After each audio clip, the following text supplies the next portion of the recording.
Quels sont les objectifs de ce chapitre? Tout d'abord, nous allons nous intéresser aux variables, c'est-à-dire aux éléments qui vont nous permettre de stocker les données de notre programme. Nous verrons comment les définir, c'est-à-dire comment spécifier le type de données qu'elles stockent. Nous verrons comment les nommer, à la fois à quelles contraintes nous sommes soumis dans le choix des noms, mais aussi quelques bonnes pratiques pour choisir de bons noms. Et enfin, nous verrons comment les initialiser, c'est-à-dire comment leur donner une valeur de départ.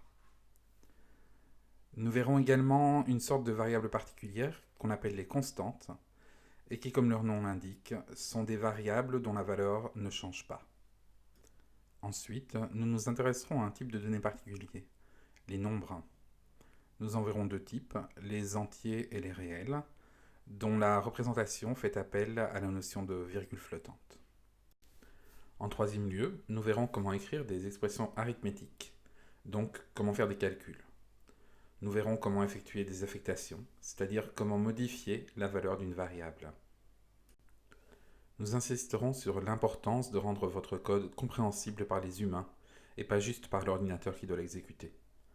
Pour ce faire, nous verrons comment commenter votre code et de manière générale comment présenter proprement votre code, la structure du programme ou le choix des noms de variables étant au moins aussi important que les commentaires eux-mêmes. Nous verrons aussi comment créer des programmes avec des entrées et sorties utilisateurs de base. Donc essentiellement, comment lire des informations entrées par l'utilisateur au clavier et comment lui répondre en écrivant à la console. Enfin, nous introduirons les rudiments de la notion de chaîne de caractères, qui est le type de variable qui permet de stocker du texte. Au niveau du contenu, ce chapitre sera divisé en 12 parties et donc en 12 vidéos. Tout d'abord, cette vidéo d'introduction.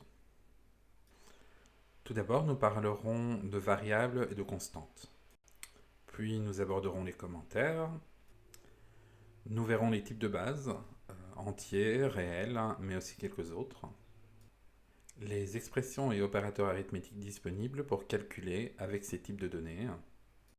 Pour ces opérateurs, nous nous attarderons sur la notion de priorité. En effet, si on combine plusieurs opérateurs dans une expression, il faut savoir dans quel ordre ils seront évalués. Nous aborderons ensuite la notion de dépassement.